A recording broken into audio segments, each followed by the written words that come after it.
Hello, everybody, and welcome to What Would Your Ideal World Be? A podcast which examines very fascinating people, the topics that they care about, and most importantly, what their ideal world would be. If you like what you see here, please like, share, and subscribe. In a series of special episodes covering the West Lancashire by-election, today's guest is Peter Cranie, who is standing as the Green Party candidate. He helped to re-establish the Liverpool branch of his party in 2002, and has previously stood in many local European and parliamentary elections. He currently teaches at the Edge Hill University as a senior lecturer. The by-election will occur on the 9th of February. And we're all Yeah. good. Yep. Okay. Thank you. Yeah, thank you for coming on, by the way. No problem, Edward. So you've just been elected as the MP for West Lancashire, and you just entered Parliament for the first time.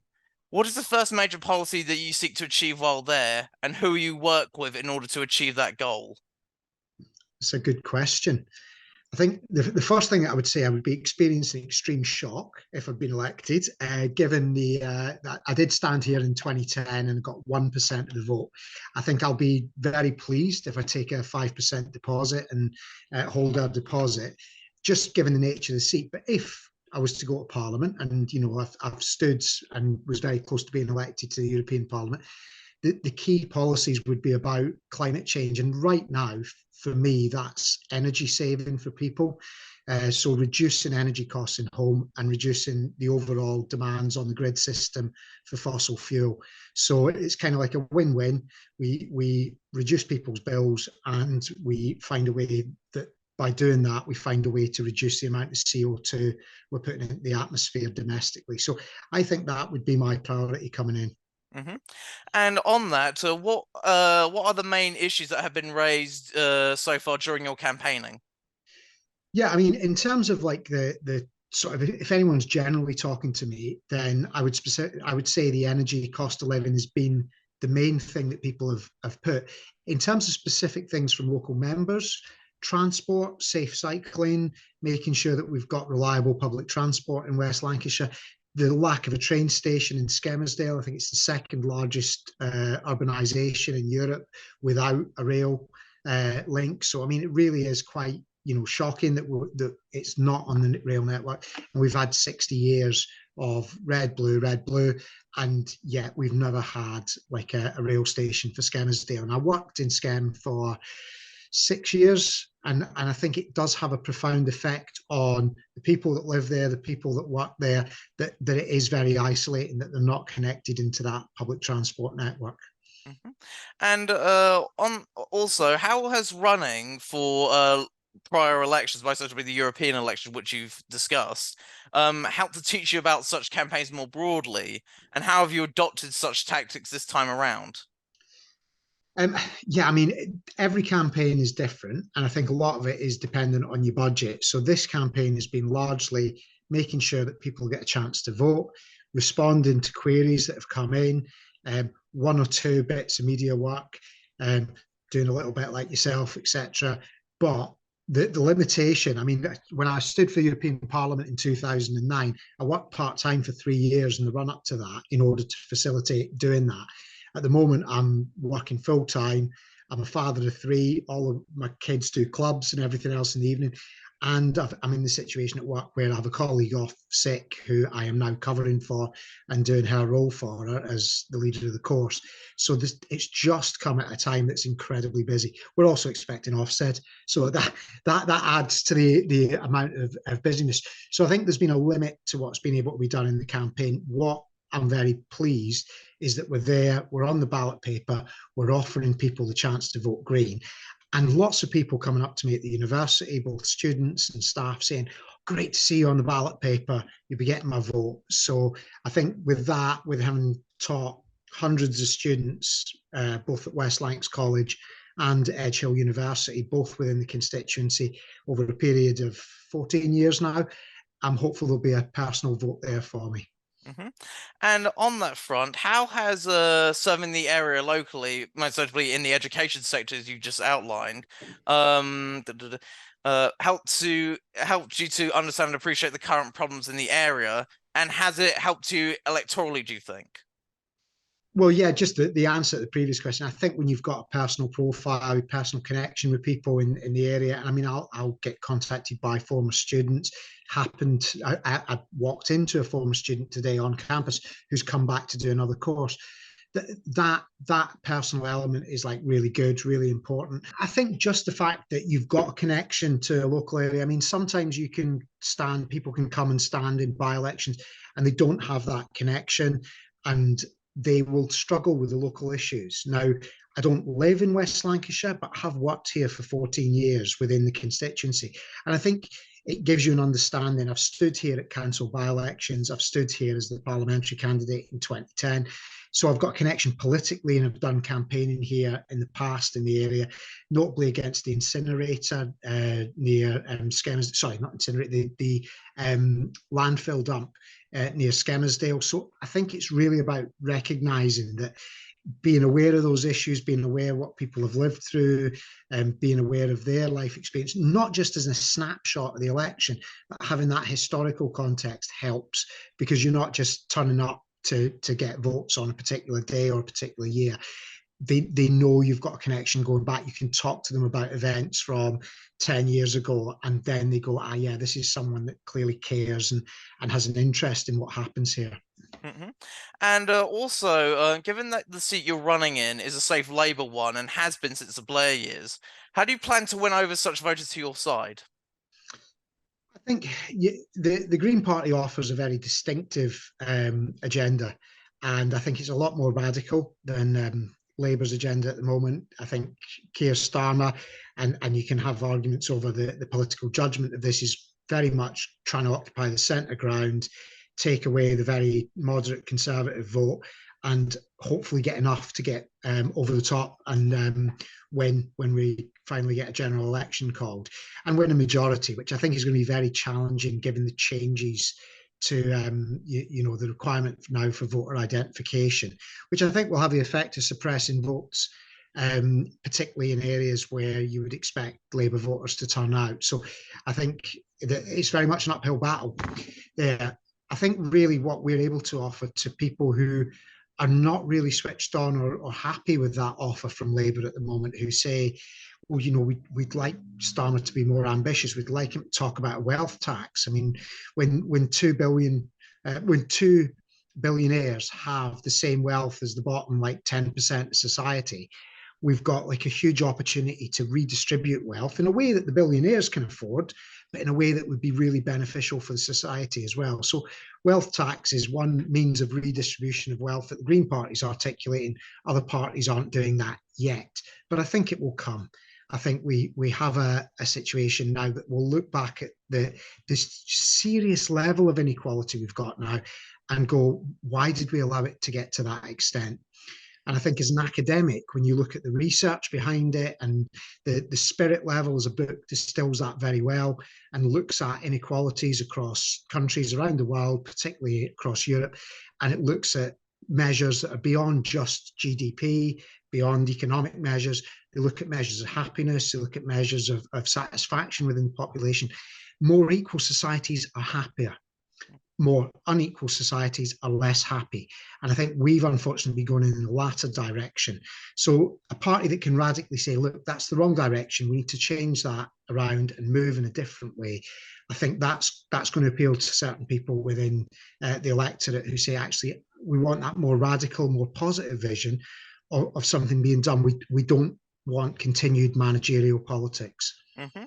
And just a quick aside, you talked about the voter ID laws being possibly suppressive. In what way, if you don't mind me asking, given how contentious the whole issue is, it seems to me?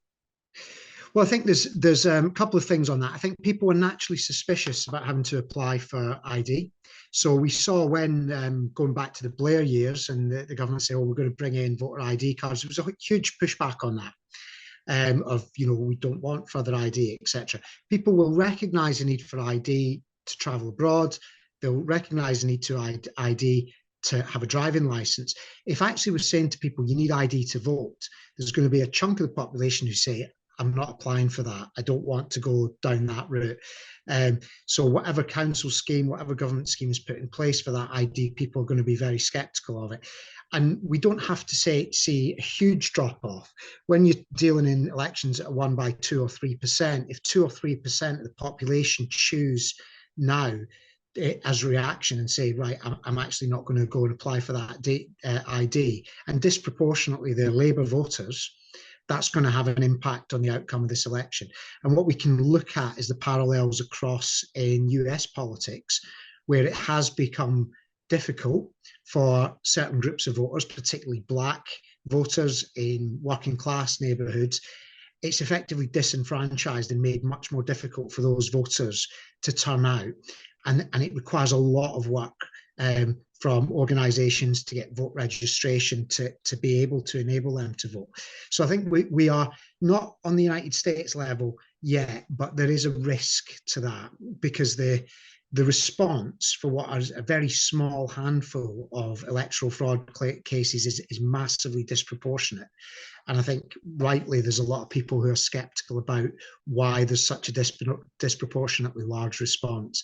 And I think the obvious answer for that is that there's an advantage being accrued to the party that's in power at the moment, just as there is in the United States state legislatures when they gerrymander the districts to try and maximise the amount of seats that they can return to the House of Representatives. Mm-hmm. And one other thing is that on Rosie Cooper, the former MP now of the area, what do you make of her performance as the MP of the area, and what were her strengths and weaknesses that she had that you will keep in mind if you were to become her successor? Yeah, I mean, I was on hustings with Rosie Cooper in 2010. I think Rosie Cooper's by no means the only MP that I've seen do this. I'm really astonished when I see MPs reading from scripts on hustings and reading from notes when they do that, because I would expect if you've been an MP for a number of years, you'd know the constituency, you know it inside out. So that was an astonishment for me. So I think that was a surprise, because I think actually Rosie really quite struggled on those hustings in 2010. What I would say, so where I think she wasn't particularly strong was that kind of media performance side of things. I think on the other side of things, I think naturally people are very sympathetic. That must have been a really emotional thing to have to go through, the threat to her life from far-right extremists. That was a huge concern. I think we've got immense sympathy for what's gone through there. And I would say that during the COVID time, when my employer was, from the point of view of our union, taking precipitous steps to get everyone back into what we didn't feel were fully safe environments. When we contacted her as a local MP, she responded quickly, appropriately, and I think that's what you want in an MP at the very basic. And it's a minimum requirement for MP, but certainly Rosie did that in the times that I was required to contact her. Mm-hmm. And funnily enough, on that point about the threats to her life, this is one of the last questions. Don't worry, because what do you think it speaks to in our current political climate that Cooper had multiple murder plots against her by far-right extremists, especially given how rare any sort of political violence in this country used to be? And what can be done by mainstream politics in order to stop similar behaviour occurring in the future? Well, there are some changes that have been made. So if I take you back to 2009, when I was the Green Party's lead candidate in the European elections, we were in like a close three-way contest for the final seat. So in the end, Nick Griffin and the BNP won that with 8%. UKIP were kind of the next. They were only off by 1,000 or a couple of thousand votes. They got 15.9. If they got 16% plus, they would have taken the final seat. We got 7.7%. So we were also in the mix for that. There was largely a perception that we were going to take that final seat. I had material through my door from the local BNP, and you can do some Googling on their organiser at the time, but was well known, former kickboxer, etc.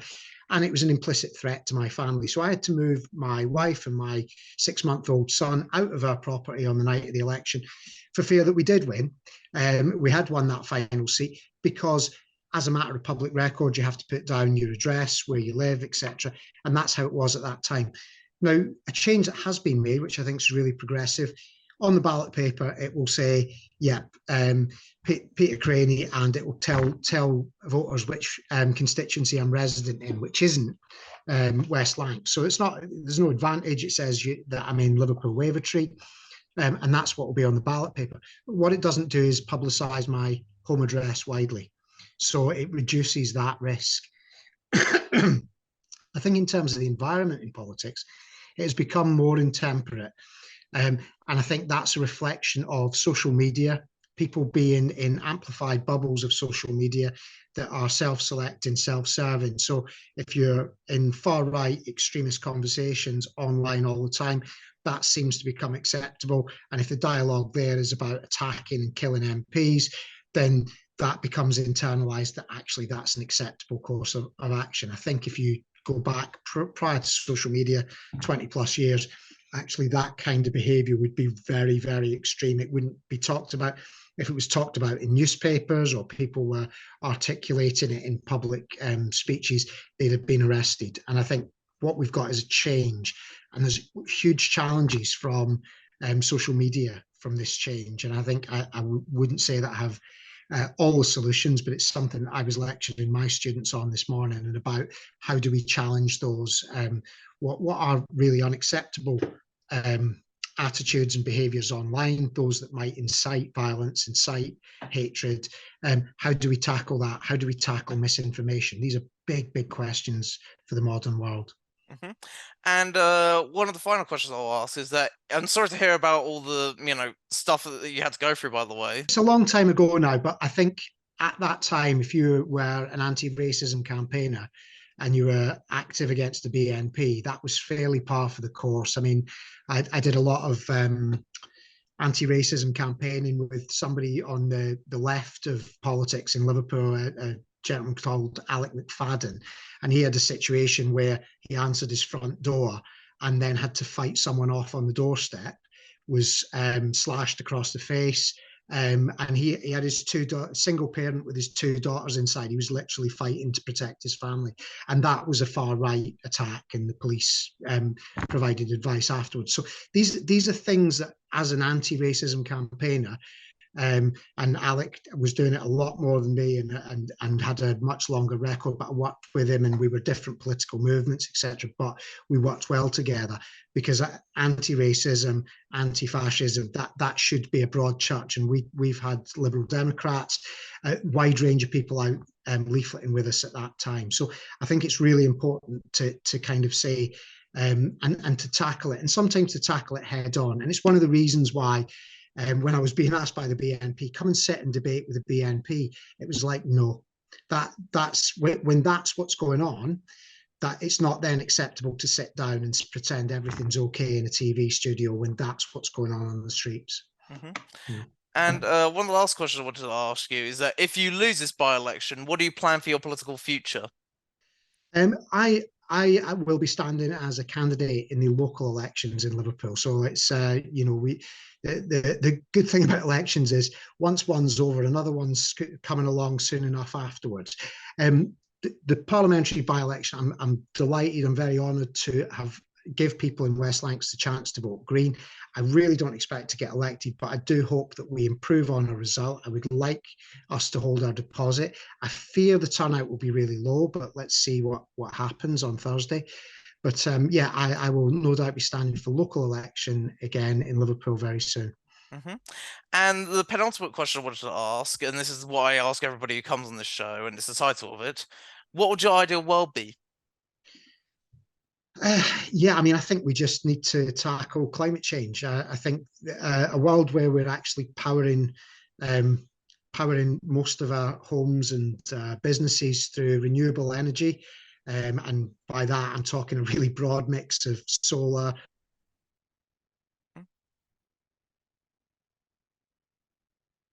It doesn't spike up and spike down and leave people with huge energy price rises.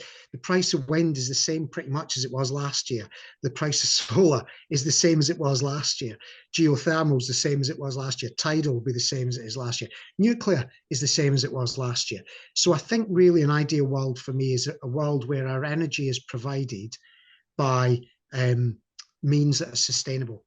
So we have our civilization, we maintain that. I think in order for that to happen, we need greater equality. And I think that requires a societal decision. And I think we are seeing those pressures, those counter pressures to a kind of rampant capitalism, those counter pressures that say, no, this doesn't work. We need a more equal society. 23 billion in profit is just not acceptable on the backs of consumers paying for that because of energy rises in fossil fuels that actually we don't really want to be reliant on anymore. The majority of consumers would like to switch to clean green energy. So there's a few things in there to unpick, but yeah, that would be the general thing that I would be putting forward on what's a good question, Ed. Hmm. And the last question I'm going to ask, and be partially because it's an audio show, is and it's apparently the hardest one I ask people, I'm afraid, is what is your favourite song? Oh, that's a good. The sound system broke down at my wedding, and we're going back now, so I think it's yeah.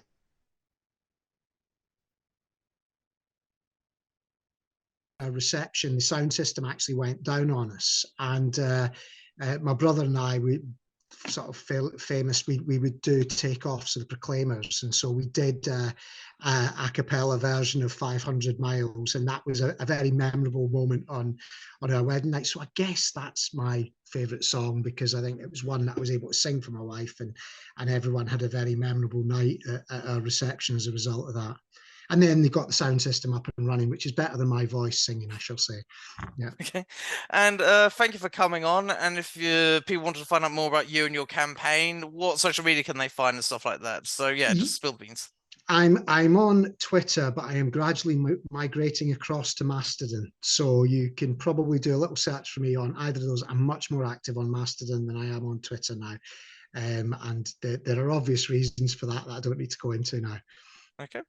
Thank you for coming on and good luck with your campaign. Thanks, Ed. Thanks for the interview. That's all right. Thanks for watching. If you like that and want to see more, please like and subscribe, as well as share. For longer episodes of the show with exclusive content, check out the audio versions of these podcasts, which are linked in the description below. If you would like to recommend guests, as well as get some other exclusive perks related to the show, please consider subscribing to both my Patreon and or subscribe to Scarlet accounts, as linked in the description below as well. And I hope to see you next time. Have a good day.